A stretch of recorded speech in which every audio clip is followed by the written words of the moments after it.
Assalamualaikum warahmatullahi wabarakatuh. Pada materi kali ini saya akan menjelaskan tentang statistika deskriptif dan inferensi. Kenapa materi ini saya sampaikan terlebih dahulu sebelum kita menginjak pada materi selanjutnya? Karena saya harap setelah penjelasan materi dari saya ini kalian bisa memahami perbedaan antara deskriptif dan inferensi.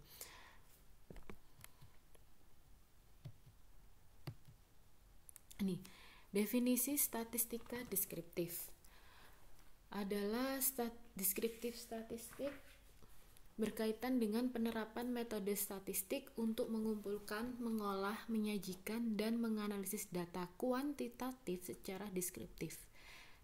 Definisi dari deskriptif sendiri adalah penggambaran. Statistika deskriptif bertujuan mengubah kumpulan data mentah menjadi mudah dipahami dalam bentuk informasi yang lebih ringkas, membuat tabel atau grafik rata-rata luas lahan yang dimiliki oleh petani berdasarkan jenis lahan dan status ekonomi. Selain itu, statistika deskriptif mempunyai tujuan untuk mendeskripsikan atau menggambarkan objek yang diteliti sebagaimana adanya, tanpa menarik kesimpulan atau generalisasi. Statistika deskriptif bersifat menguraikan gejala kuantitatif secara numeris. Dari gejala tersebut dapat ditafsirkan lebih jauh informasi apa aja yang ada di balik data. Misal, mahasiswa baru angkatan 2014 berumur rata-rata 18,5 tahun. Ini contoh dari statistika deskriptif. Jadi intinya statistika deskriptif itu kita mendeskripsikan atau menggambarkan objek yang diteliti tanpa menarik kesimpulan atau generalisasi. Sedangkan statistika inferensia merupakan cabang ilmu statistik yang berkaitan dengan penerapan metode-metode statistik untuk menaksir atau menguji karakteristik populasi yang dihipotesiskan berdasarkan data sampel. Tujuannya inferensi itu membuat suatu kesimpulan setelah kita melakukan pengujian. Sebelum menarik kesimpulan, dilakukan suatu dugaan yang dapat diperoleh dari statistika deskriptif. Statistika inferensi disebut juga dengan statistik induktif, adalah metode yang digunakan untuk mengetahui populasi berdasarkan sampel yang dengan menganalisis dan menginterpretasikan data menjadi sebuah kesimpulan. Sifat statistik inferensi yang pertama, data yang dianalisis berasal dari random sampling atau acak. Yang kedua, mengeneralisasikan dan meramalkan baik tentang ciri penting suatu variabel maupun hubungan antar variabel. Yang ketiga, generalisasi dan ramalan yang diberlakukan bagi keseluruhan populasi atas dasar hasil analisis data dari sampel. Yang keempat, generalisasi dan ramalan dilaksanakan dengan uji hipotesis atau pengecekan asumsi. Jadi, dapat ditarik suatu intisari perbedaan antara statistika deskriptif dan statistika inferensi terletak pada kalau di statistika deskriptif kita mengambil kesimpulan, tidak bisa menarik kesimpulan atau generalisasi. Jadi kita hanya bisa mendeskripsikan atau menggambarkan objek. Sedangkan inferensi itu kita melakukan suatu uji hipotesis, kemudian kita menarik kesimpulan yang bisa digeneralisasikan pada populasi. Itu. Ini ya, ini gambaran. Ini jadi materi. Jadi statistika itu dibagi dua, deskriptif dan inferensi.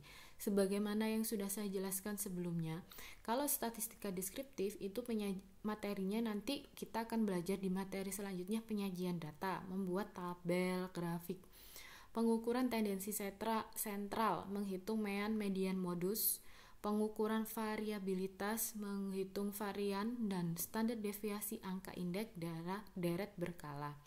Kemudian di statistika inferensi Materinya probabilitas. Probabilitas itu peluang. Metode sampel lebih ke teknik sampling. Bagaimana kita menentukan sampel dari populasi. Pengujian hipotesis, kemudian ada statistika parametris dan statistika non parametris. Bab ini untuk anak reguler akan lebih detail dibahas di semester genap. Sedangkan untuk anak ekstensi ini nanti mungkin tidak sedetail di reguler, tapi saya setelah UTS mungkin kita sudah di ekstensi masuk di sini.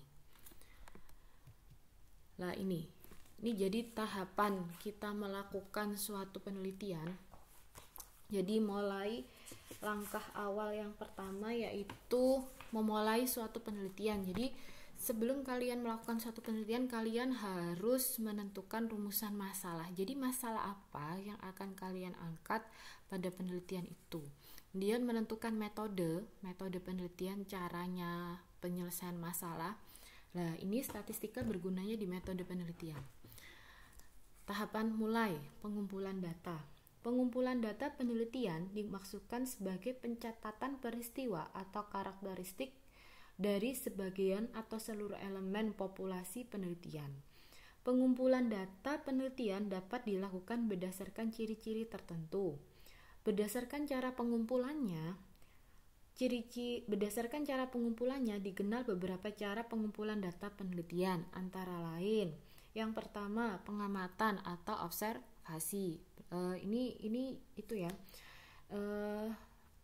Cara mengumpulkan data. Yang pertama pengamatan observasi. Yang kedua penelusuran literatur. Yang ketiga penggunaan kuesioner atau angket. Yang keempat wawancara atau interview. Kemudian selanjutnya pengolahan data. Pengolahan data adalah suatu proses dalam memperoleh data ringkasan atau angka ringkasan dengan menggunakan cara-cara atau rumus-rumus tertentu. Pengolahan data meliputi kegiatan sebagai berikut. Yang pertama dilakukan ketika kita mendapatkan data adalah mengolahnya. Yang pertama adalah editing. Yang kedua coding. Yang ketiga tabulasi. Setelah kita mengumpulkan data, kemudian mengolah data, langkah selanjutnya adalah menyajikan hasil olahan data. Penyajian data. Data yang sudah diolah agar mudah dibaca dan dimengerti oleh orang lain atau mengambil keputusan perlu disampaikan dalam bentuk tertentu. Penampilan data yang sudah diolah disebut dengan penyajian data. Kegunaan dari penyajian data yang pertama, menunjukkan perkembangan suatu keadaan. Yang kedua, perbandingan pada suatu waktu. Jadi langkah pengumpulan, pengolahan, penyajian data diperoleh dari sampel. Kalau data diperoleh dari sampel, kalau tidak, penggunaan data menggunakan yang ditelaah langsung selesai. Kalau diperoleh dari sampel, maka kita lanjut ke sini. Jadi proses ini mulai pengumpulan data, pengolahan data, penyajian data. Jika data di sini diambil dari sampel, maka kita lanjutkan ke sini. Tapi jika tidak, maka penggunaan data untuk menganalisis karakteristik populasi yang ditelaah kemudian berhenti. Proses ini itu namanya statistika deskriptif. Hanya mendeskripsikan atau memberikan gambaran. Jadi membuat tabel itu termasuk statistika deskriptif, membuat grafik. Sedangkan jika datanya diperoleh dari sampel, maka penggunaan hasil olahan data sampel untuk menaksir atau menguji karakteristik populasi yang dihipotesiskan, penarikan kesimpulan ini babnya statistika inferensi. Sampai sini sudah paham perbedaan antara statistika deskriptif dan inferensi. Kalau di sini kita hanya mendeskripsikan, hanya memberikan gambaran. Kalau di sini kita menguji, datanya kita uji.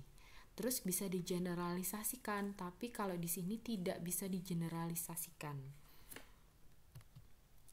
Selanjutnya ini sebenarnya bab ini sudah saya jelaskan pada pertemuan sebelumnya, akan tetapi akan saya pertegas lagi pada pertemuan kali ini. Kenapa? Karena ini sangat penting untuk materi kalian selanjutnya, terutama untuk nanti menentukan kapan teknik analisis apa yang akan kita gunakan. Itu berdasarkan sifat-sifat data. Ini ada nih ya. Data menurut sifat tadi ada berapa? Data berdasarkan sifat, sumber, cara memperoleh, dan waktu pengumpulan. Yang pertama berdasarkan sifat dulu. Jadi kalau kemarin belum saya bagi metrik dan metrik. Di kemarin berdasarkan sifat atau skala pengukuran data itu ada dua. Ada 4. Nominal, ordinal, interval, rasio. Yang pertemuan kemarin saya jadikan 1, 4 langsung. Di sini ternyata nominal, ordinal itu termasuk data non metrik. Kalau metrik itu interval, rasio. Nominal contoh, saya nggak akan mengulang lagi untuk definisi karena kalian sudah saya jelaskan pada pertemuan selanjutnya. Jadi ini lebih ke apply-nya di data. Ini contoh. Ini ada data. Nomor, nama, ini itu ya. Data dalam satu keluarga, jenis kelamin, tingkat pendidikan, suhu badan, dan tinggi badan. Nominal itu kemarin hanya dikategorikan. Berarti yang hanya dikategorikan yang jenis kelamin. 1 itu untuk perempuan, 2 itu untuk laki-laki. Berarti ini perempuan, laki-laki, perempuan, laki-laki, perempuan. Tingkat pendidikan di sini, mohon maaf ini salah sepertinya ya. Masa bapaknya ini kebalik. Jadi di sini 1 itu perempuan, 2 itu laki-laki. Ini salah. Bapak nggak mungkin kan kalau wanita ya. Ini tolong diganti nanti 1 itu untuk kebalik. Jadi 1 itu wanita, 2 yang laki-laki. Bapak sama daddy itu kan pasti pria. Ini kebalik, ini pengkodengannya di sini. Terus yang tingkat pendidikan SD bener 1 ya. Tingkat pendidikan ini dikategorikan tapi dia punya urutan. Berarti ini anaknya tingkat pendidikannya masih SD. Kalau bapaknya lulusan SMA. Kalau cucunya masih SMP. Kalau ayahnya ini kurang ya, perguruan tinggi, berarti ayahnya itu S2. Berarti kalau PT ini lulus S1, berarti kalau 5 lulus S2. Kalau mbahnya itu berarti tamatan SMP. Itu termasuk dia ordinal, dikategorikan tapi dia punya tingkatan. Terus interval tuh dia tidak mengandung titik nol absolut. Kalau yang rasio mengandung titik nol, interval itu mengandung titik nol absolut. Kalau yang rasio tidak mengandung titik nol absolut. Suhu badan contohnya. Jadi di sini suhu badan 0 bisa kalau 0 terlalu dingin bisa. Kalau rasio nggak ada, tinggi badan yang 0 tuh tidak ada. Ini. Terus kemudian yang kedua, data menurut sumber. Ini sudah saya jelaskan di pertemuan selanjutnya, tapi saya ulangi lagi. Data primer adalah data yang diperoleh dari pengamatan langsung. Jadi data primer itu kita mengamati langsung. Kita mengambil datanya langsung. Jadi peneliti itu yang mengambil data. Kalau data sekunder, peneliti mendapatkan data. Jadi si peneliti itu tidak mengumpulkan sendiri, tapi mendapatkan dari instansi atau lembaga yang lain. Nah ini ya, data primer adalah data yang diperoleh atau dikumpulkan langsung di lapangan oleh orang yang melakukan atau yang bersangkutan yang memerlukan. Data primer ini disebut juga data asli atau data baru. Contoh, data kuesioner atau angket, data yang diperoleh dari kuesioner. Jadi ketika kalian mengumpulkan data, kemudian kalian membuat kuesioner, terus kalian apply-kan kuesioner ke responden, dan kalian mengambil lagi data tersebut, terus kalian olah, itu berarti kalian mengambil data primer. Data survei, data observasi. Observasi ini ya, pengamatan di laboratorium, ini nama lain dari observasi. Jadi biasanya tuh anak-anak kimia, biologi itu kan praktikum di lab. Nah, praktikum di lab dia mengamati bakteri yang dikasih perlakuan 1, perlakuan 2, kemudian dibandingkan. Itu berarti dia mengumpulkan data primer. Atau bisa data primer kalian wawancara ke orang langsung. Kalian tuh yang mewawancarai dia, mewawancari si responden. Berarti kalian termasuk mengumpulkan data primer. Yang kedua, data sekunder adalah data yang didapat dari pihak kedua, bukan peneliti yang mengumpulkan sendiri. Jadi data sekunder itu kalian nggak mengumpulkan sendiri, kalian mengambil. Contohnya, ini ya contohnya data jumlah siswa SDMI di Kabupaten Jombang. Kita meminta ke Dinas Pendidikan Kabupaten Jombang, berarti kalian itu mengumpulkan data sekunder. Definisi lain dari data sekunder, data yang diperoleh atau dikumpulkan oleh orang yang melakukan penelitian dari sumber-sumber yang telah ada. Data ini biasanya diperoleh dari perpustakaan atau dari laporan penelitian terdahulu. Contoh data yang sudah tersedia di tempat-tempat tertentu, misal perpus, BPS, atau kantor-kantor pemerintahan lainnya. Selanjutnya, data menurut cara pengumpulan. Jadi cara pengumpulannya itu ada 2, melalui sensus. Jadi sensus itu anggota populasinya juga anggota sampel. Jadi kita hitung semua sensus. Sensus penduduk itu berarti kita ngitung semua.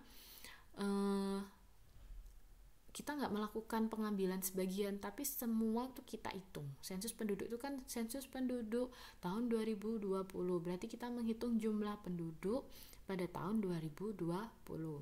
Yang kedua, penyampelan atau sampling adalah sebagian anggota dari populasi yang dipilih dengan prosedur tertentu dan diharapkan dapat mewakili suatu populasi.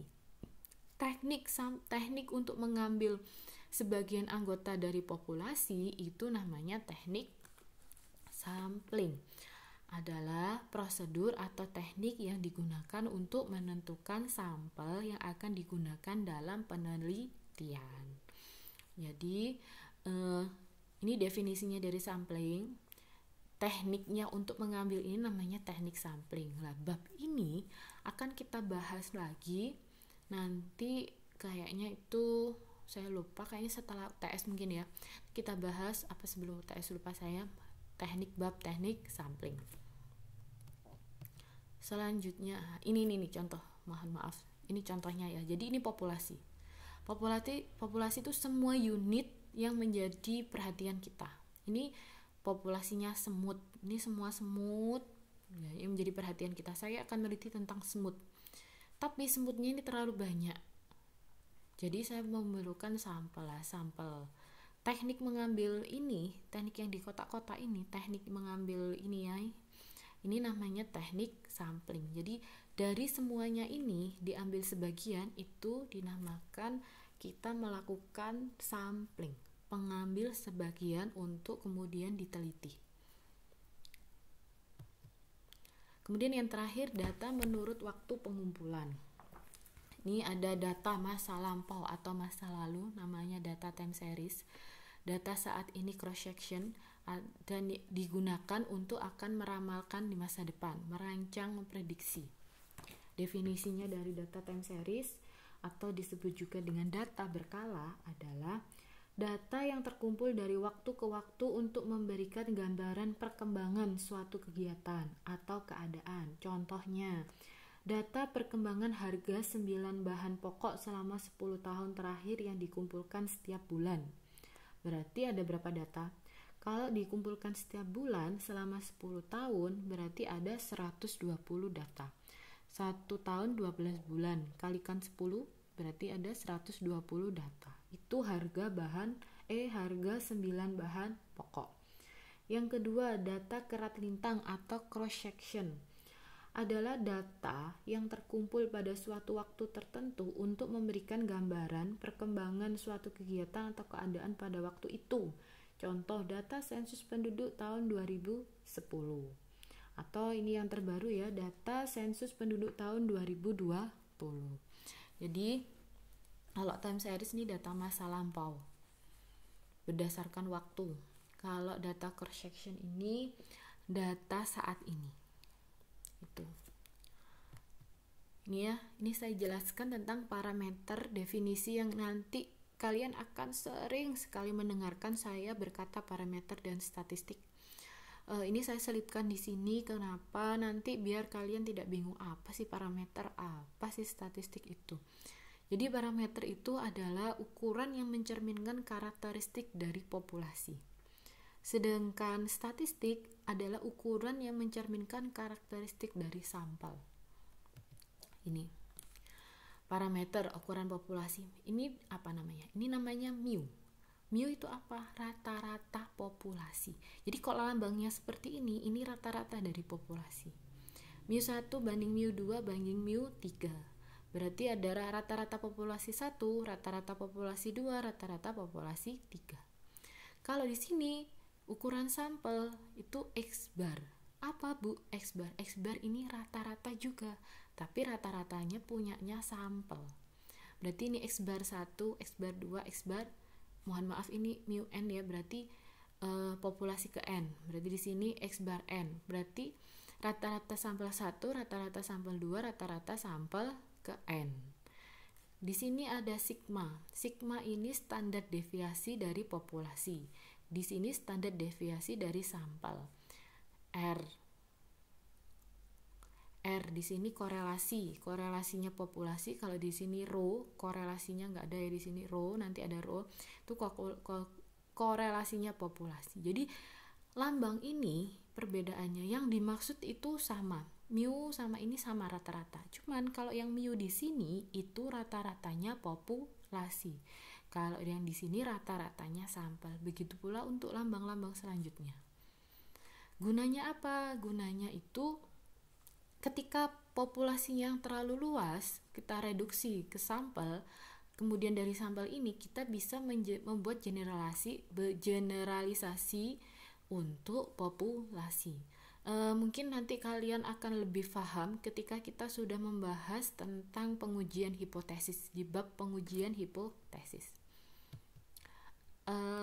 Sepertinya sekian materi yang bisa saya jelaskan pada pertemuan kali ini.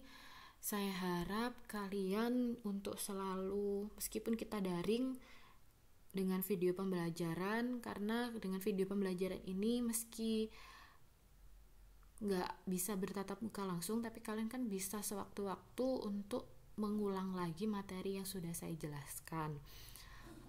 Saya kira cukup. Sekian, terima kasih. Wassalamualaikum warahmatullahi wabarakatuh.